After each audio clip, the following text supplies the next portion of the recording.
I genuinely am so proud to be a UK fan right now. This is gonna be a review for NXT TakeOver Cardiff 2019. So, if you don't want it spoiled, which if you didn't want to spoil, why would you come to a review of it?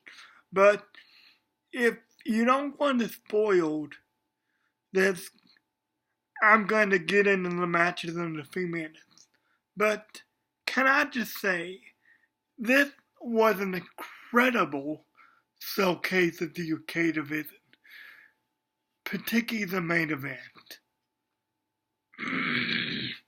And if I wasn't a fan of the UK division of NXT, or if you're not a fan of the UK division right now, you will be after watching the show. I promise you. So, do yourself a favor and just watch this. This was actually the first UK pay-per-view that I watched on the network. Now, I did check out the the third UK pay-per-view that they had on the network back a few months ago. But I wasn't too into the UK division at that point. I was just watching it because it was on the network, and I thought, I've got some time to kill. I'll just check this out. But yeah, I think because I had something else to do or whatever. But this was the first UK pay-per-view I tuned into, and I used pay-per-view in quotation marks, because since it's on the network, you not only get that, but you get every other WB product that's out there. This was my first UK pay-per-view I tuned into, and I'm so glad it was. This was amazing. We start off the night with for your warning right here, by the way. We start off the night with Noam Dar taking on the Kiwi Buzzsaw Travis Banks. Now, I'm not going to go over these matches move for move because I think that would just be too much, and I'm honestly, I don't have that good of a memory. So I just would go over some of the big thoughts and my general thoughts about this match. This match was a heck of an opener. I questioned before the show, I questioned what match they would open with. Maybe the triple threat tag. But they opened with this match. Which I'm going to be honest. Legitimately, I kind of forgot what was happening. Like, I knew Noam Dar was an accident. I just couldn't remember with who. But he was an accident against Travis Banks. This was set up a couple weeks ago at a UK show on the network when Dar was on commentary for a match between Travis Banks and Kenny Williams. So this match was set up that way. This match has some good build to it. And I loved both the wrestlers, particularly I loved Travis Banks. I saw a couple of his matches in progress. So and the UK brand obviously. So I knew he was a great worker. He was a great wrestler. Noam Dar showed off his wrestling ability in this match. Now, Noam Dar was a member of the 12-5 division before he jump shipped over the UK division. And he's better for it, I'm gonna admit. Like, I love 205 Live, I've heard good things, but I don't really have the energy to watch it. So I thought Noam Dar was all the better for moving to the UK brand. Like I said, Dar really showed off his wrestling ability in this match. At one point, Travis Banks comes off the top rope, and Dar kind of moves back heel, catches the leg in an ankle lock, and then transitions into a vicious looking knee bar. And that was pretty much the story of this match. Just two incredible wrestlers going at it. But ultimately, I think off a back body drop or something. Ultimately, Noam Dar does hit finisher with a Noah roller for the win. Keen as a whistle. And I've got to ask, what next for Noam Dar? Cause this may have been the best Noam Dar match I've seen since tuning into the UK brand. So, and with as big a victory as this is, a victory over Travis Banks, no yes, you've gotta wonder what's next for Noam Dar. I see big things in his future. Maybe he's gonna go for the UK title. I don't know. But I see big things in his future. Okay, next up, we got that triple threat tag that I thought was gonna start off the show. But instead, we get it the second match of the night. Now, I thought this was great. I love the grizzled young veteran. I love Mark Andrews. I don't have a particular opinion on Gallus yet. Dave Mastiff feuded. I love Dave Mastiff. I don't have a particular opinion on Gallus yet though. But this was a good match. This was a standard triple threat tag team match where any team could tag in anyone or vice versa, just strengthening the chaos of the match. And like I said, I love the grizzled young veteran, and they had a great showcase here.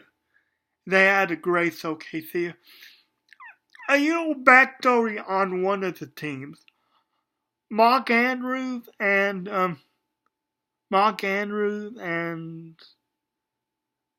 I forget who his partner was. But it's on the tip of my tongue, but I just can't remember it. Mark Andrews and his partner weren't supposed to be on the card. They weren't supposed to be in Smash. This was set up a couple weeks ago on NXT UK TV. Mark Andrews and his partner faced a member of Gallus and a member of the grizzled young veterans in respective singles competition. And obviously they won both their matches because they were in this match here. This match was good. This match had high flying from Mark Andrews and his partner. It had technical wrestling from the grizzled young veteran, and it had a lot of power wrestling from Gallus. But But ultimately, at the end of the day, I've got to talk about this because this was an incredible part. Grizzled Young Veteran hit 2 tag team finishes on Mark Andrews and his partner respectively.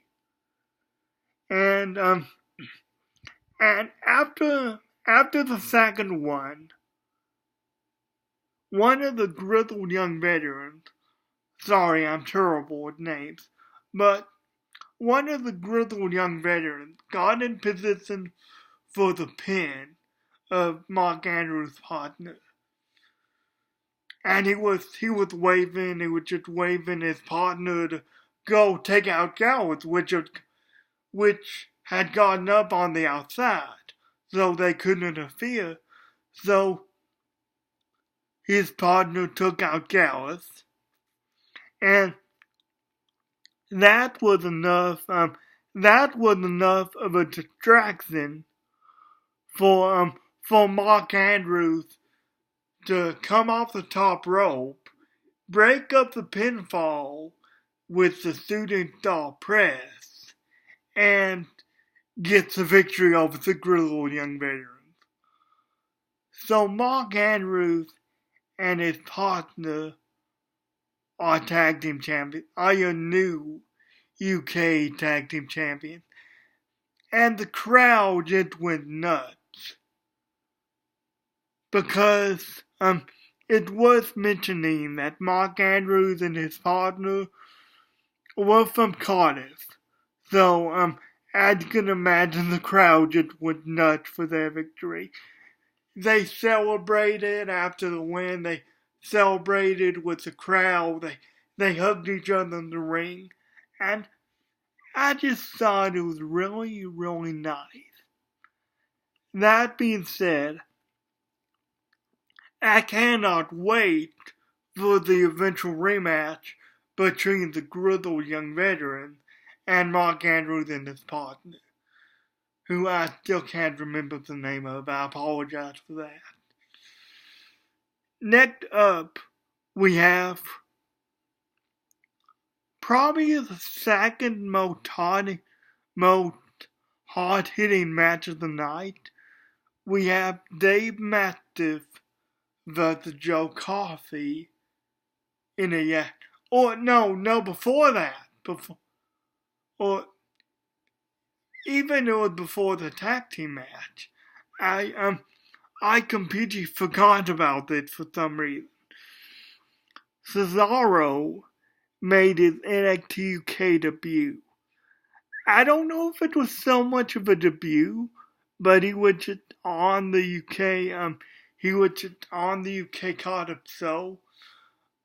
Earlier today, he challenged anyone in the UK locker room to fight, and Cesaro was backstage being interviewed, and the interviewer said, "Hey Cesaro, you challenge whoever is in the back to a fight, whoever wants to step up to a fight. Is there any particular man you wanna?" And Cesaro just stopped him, grabbed the mic, and he said, "No, I just want to fight. So any man who thinks he's worthy to step to me, I'll see him in the ring." And I was speculating on who his opponent could be before I watched the show. But it's Ilya Dragunov.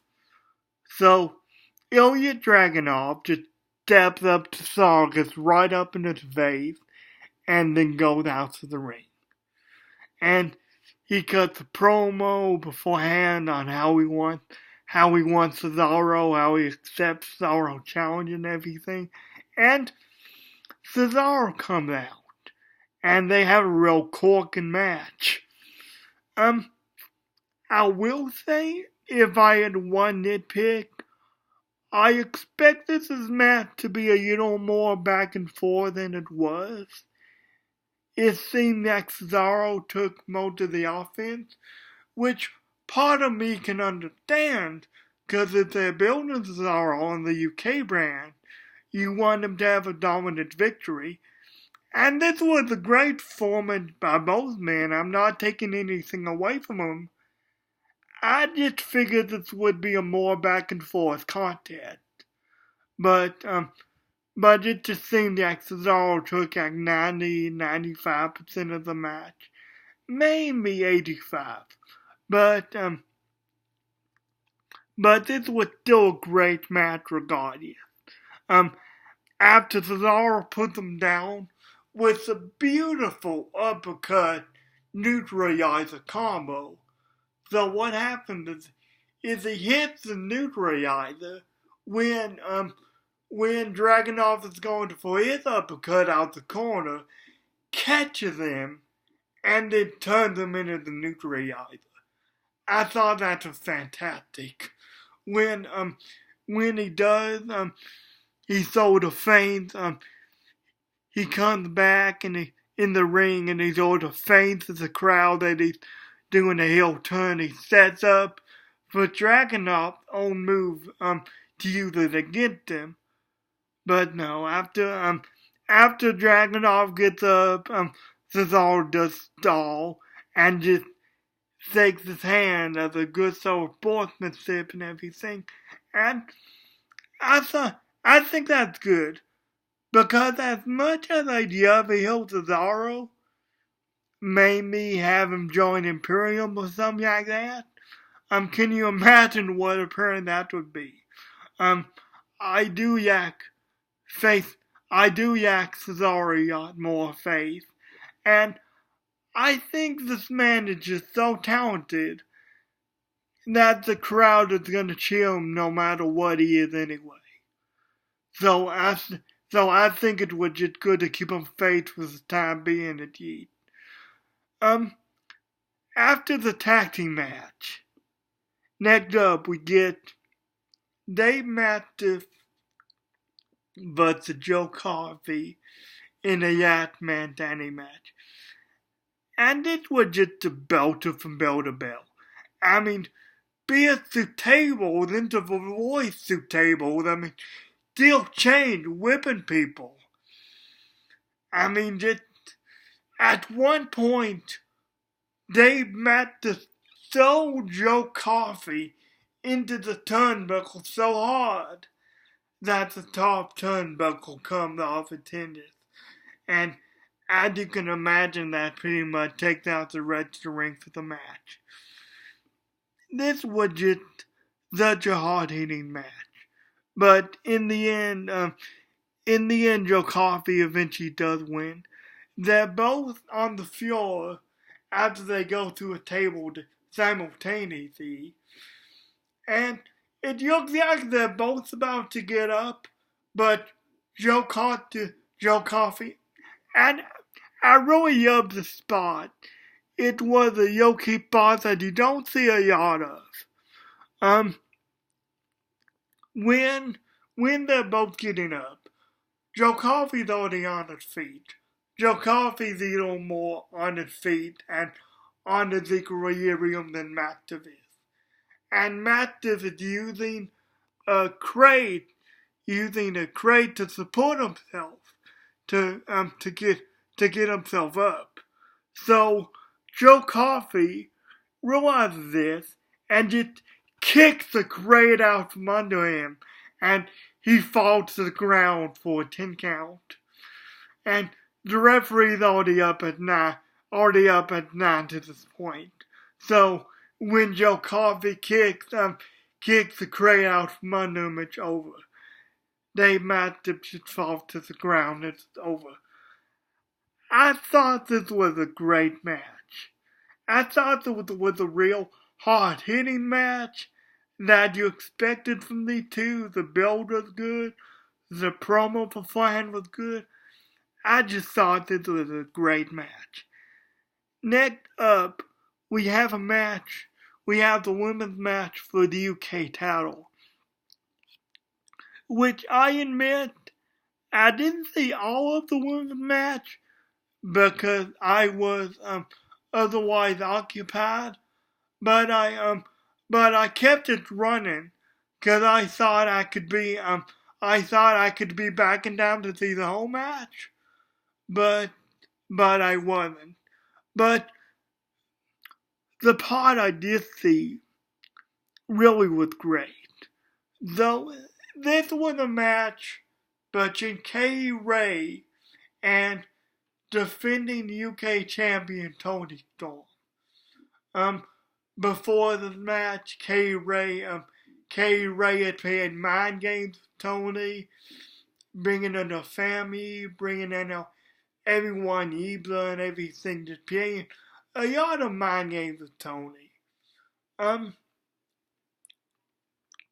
They two were friends once upon a time, but Kay stabbed Tony in the back for a title shot, which Kay Ray blames Tony for the reason they don't talk anymore.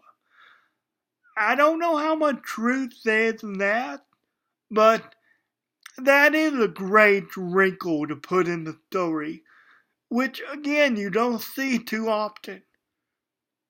But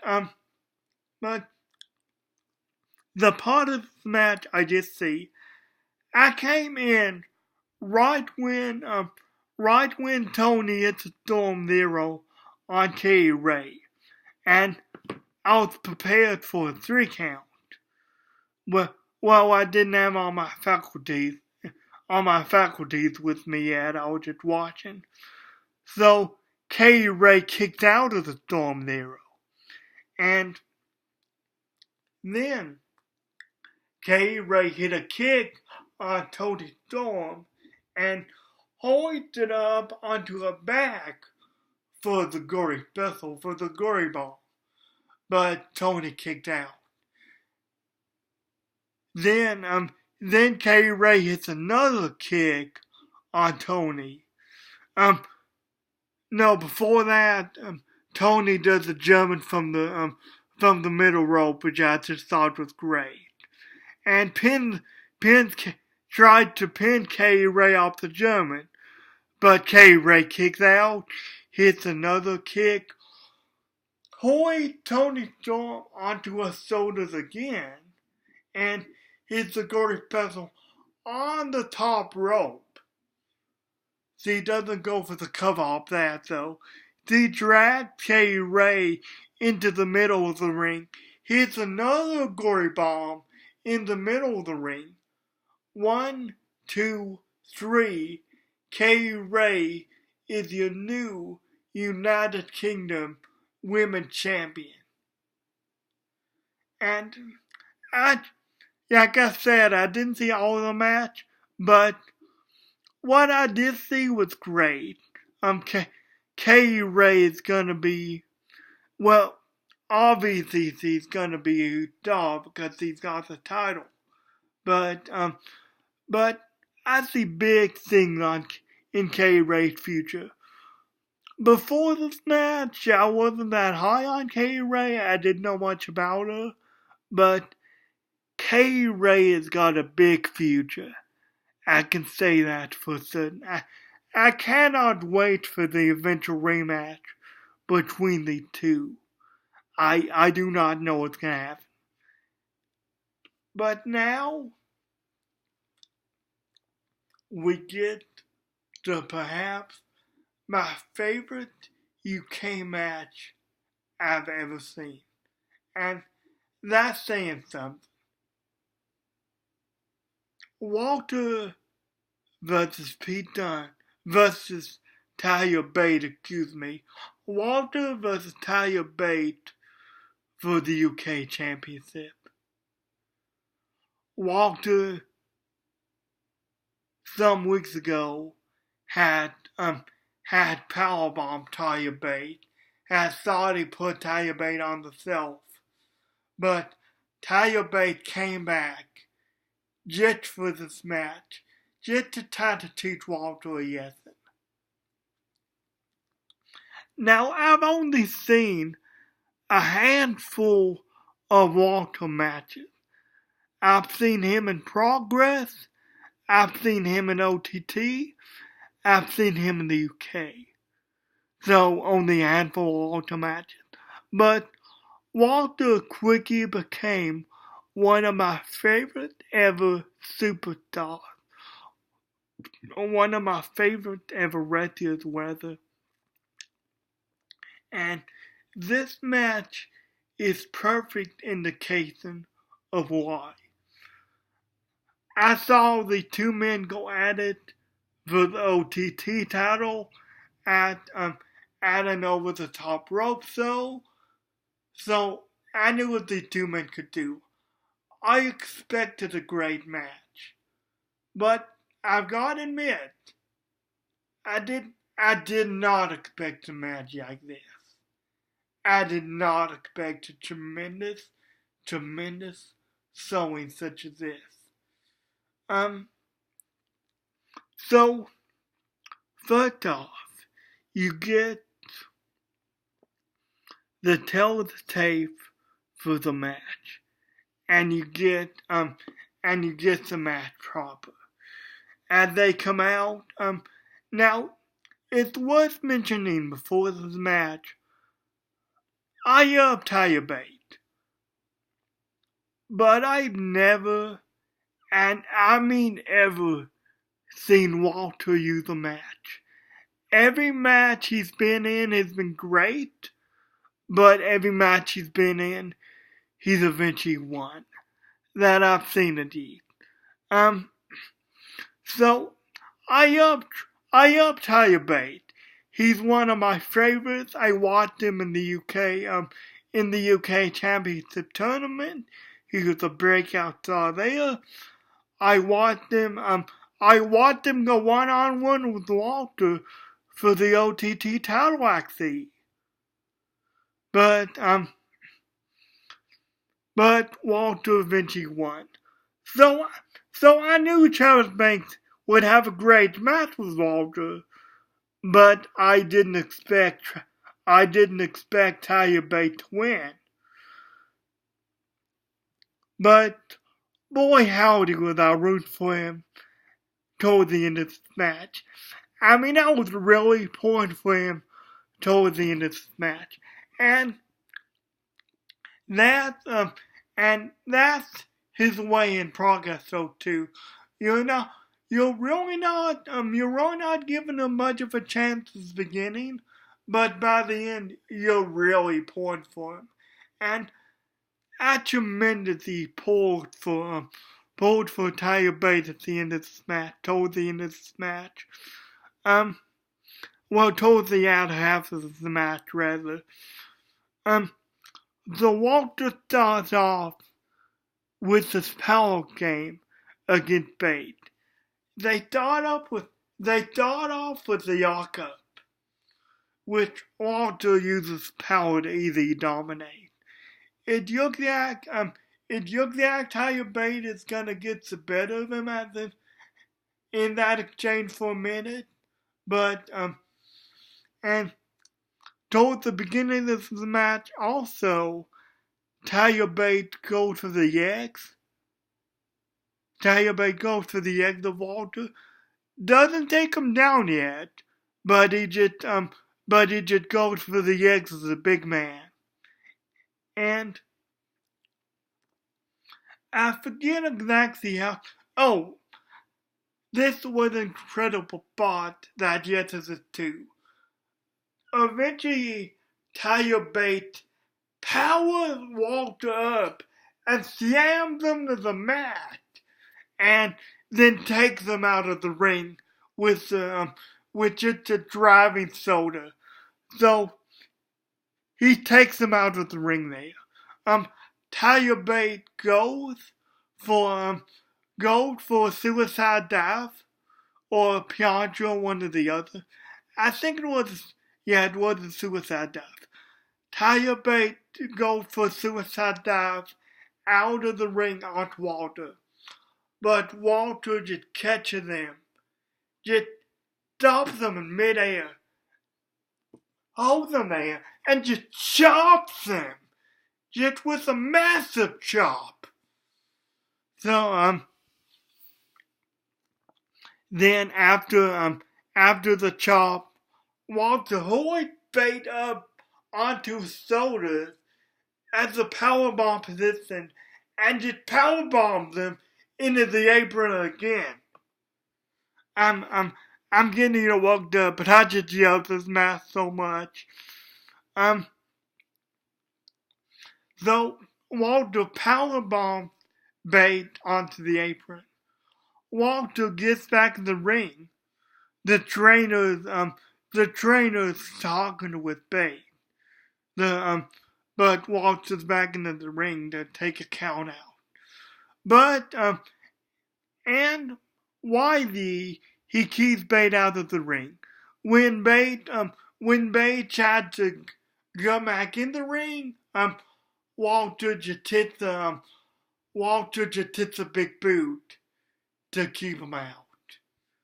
And then Walter follows Tyler Bate outside of the ring and then powerbombed him again, this time into the steel ring post. And that's when I was like, it's a foregone conclusion now. I mean, I thought Walter was gonna win, but it's a foregone conclusion now. There's no way Tyler Bate can have much of a fight off this.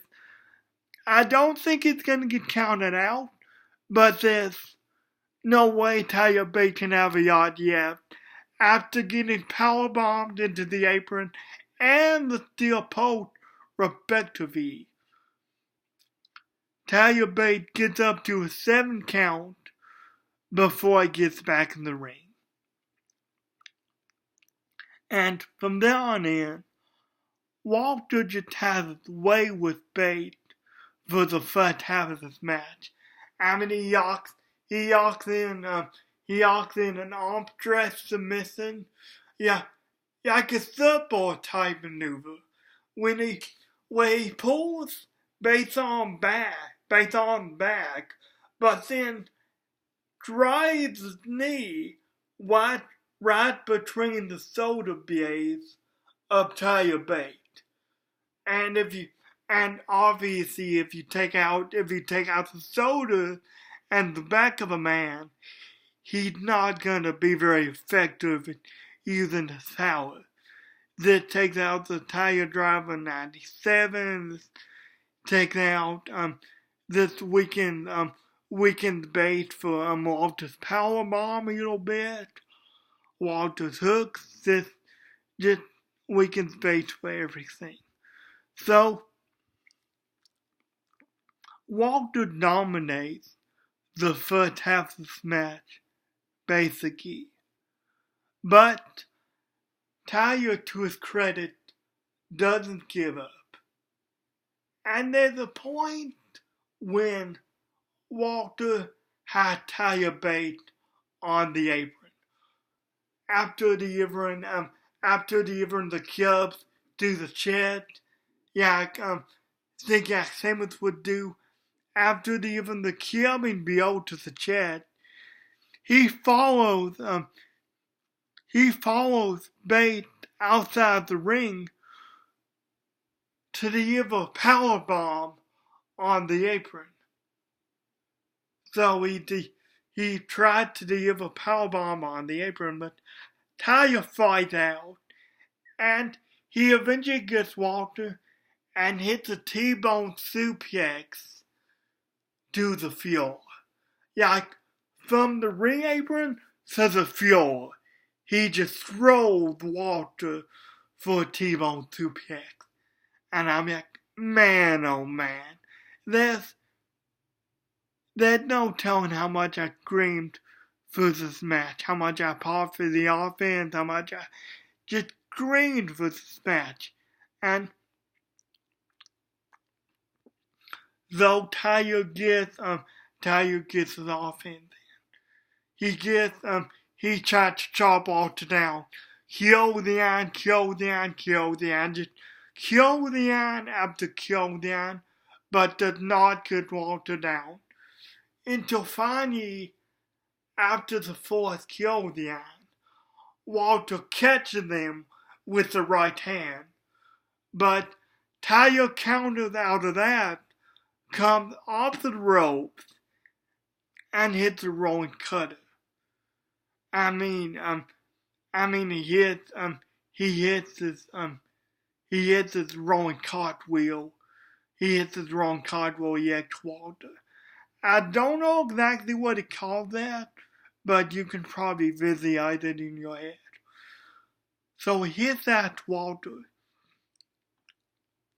He goes again for a Tire Driver 97, but Walter too strong. Walter countered out of that with a massive chop. But and Walter goes for a powerbomb again. They countered it,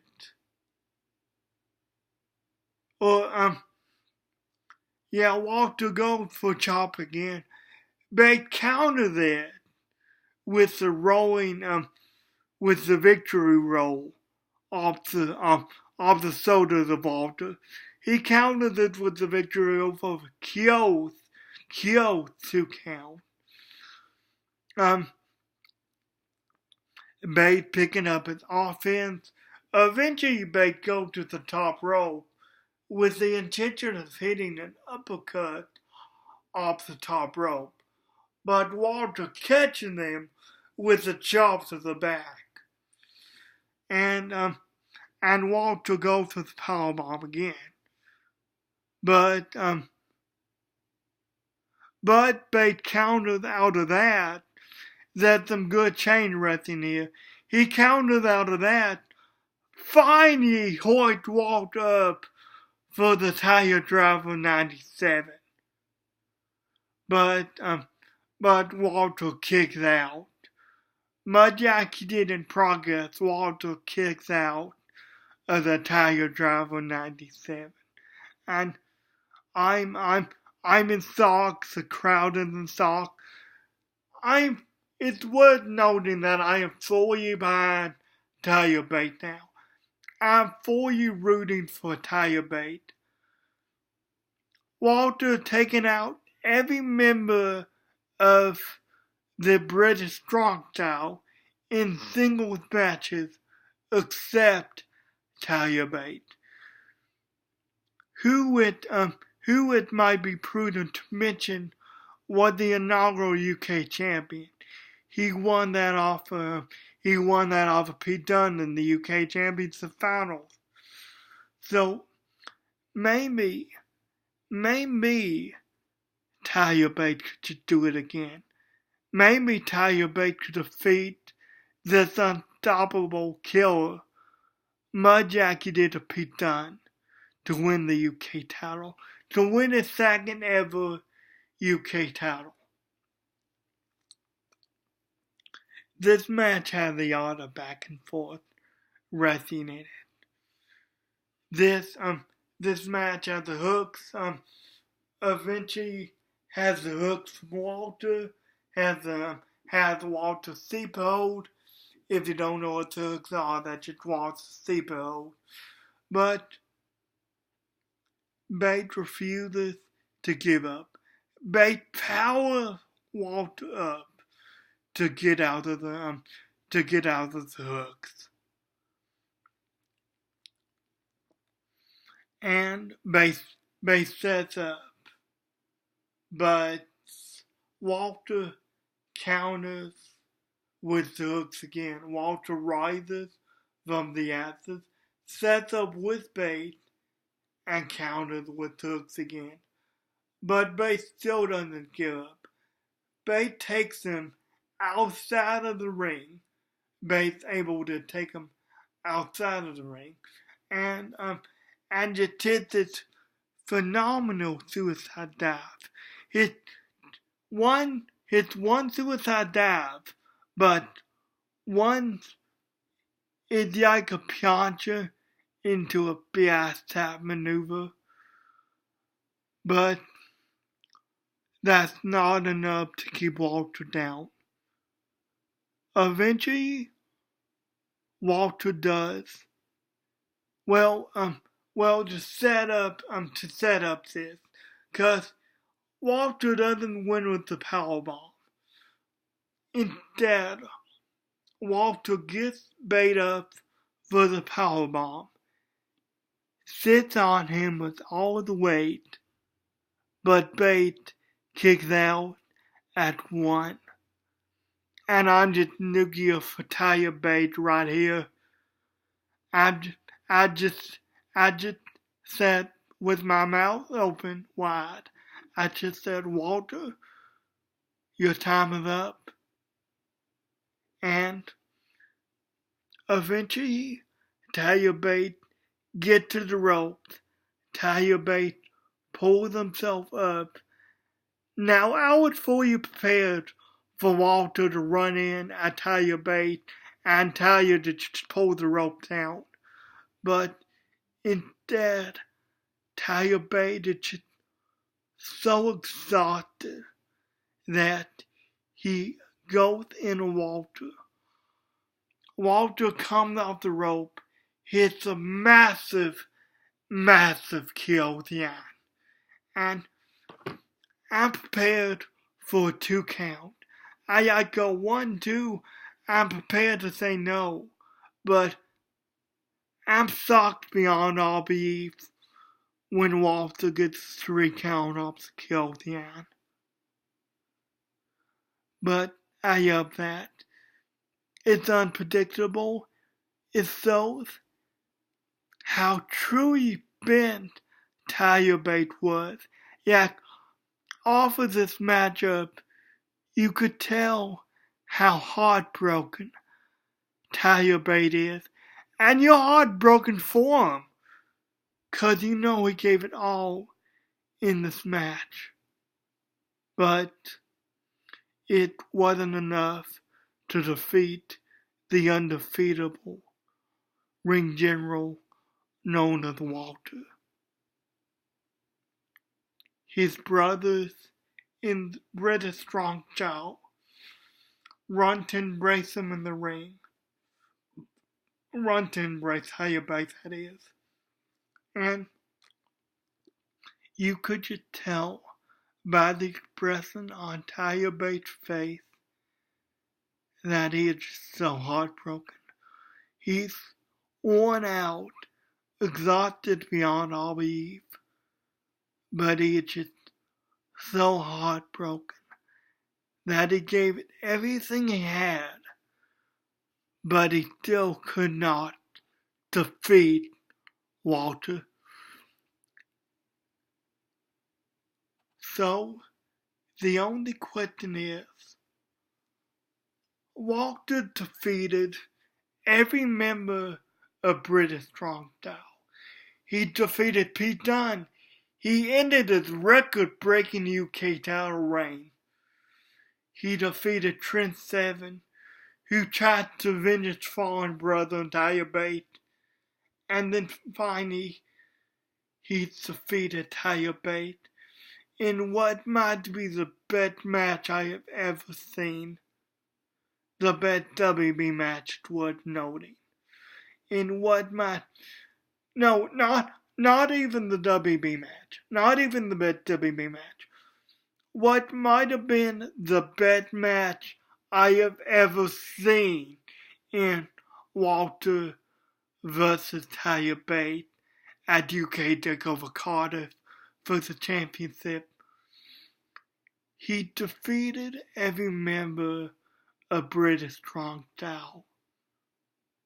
The originators of British wrestling, the founders, the innovators of British wrestling.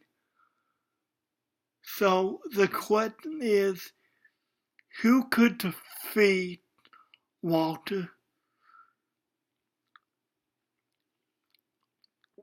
I'm fully prepared for the eventual Talia Bate Walter rematch. 'Cause you know it's gonna happen. 'Cause there's big money in that. You know that's gonna happen. And with the way they build up Walter, how Walter seemingly not taking any independent booking anymore, they're probably gonna keep Walter undefeated till that match happens. And I cannot wait.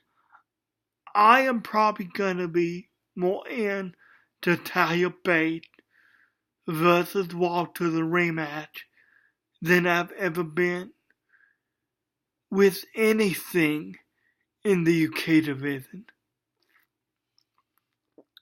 Obviously, just talking about it, I didn't do this match justice. Walter versus Tyler Bate. If you're not a fan of UK wrestling, you will be after you see this match. Do yourself a favor and just watch it. Watch two absolute masters of their craft. Just go from bell to bell. Just beat the tar out of each other. Just watch them, and even though you know the outcome if you stayed with the video, just watch it and prepare to get invested in the emotion that is Tyler Bate. Man, I am so honored that I got to watch this show. Particularly this match. I am just so... It is such time to be a UK fan at this point. Again, an endorsement. Do yourself a favor and just watch this epic match between Walter and Tyler Bate. You may have seen them in progress. You haven't seen nothing yet. Guys, thank you for listening for my review. This is gonna be a day review. I'm gonna start reviewing both NXT and NXT UK. I don't know about simultaneously yet, but I'm gonna start reviewing both NXT and NXT UK along with takeovers, and I am just beyond excited. Guys, thank you for listening to me. I really had fun making this review. Young Year of UK Wrestling. Guys, have a good day.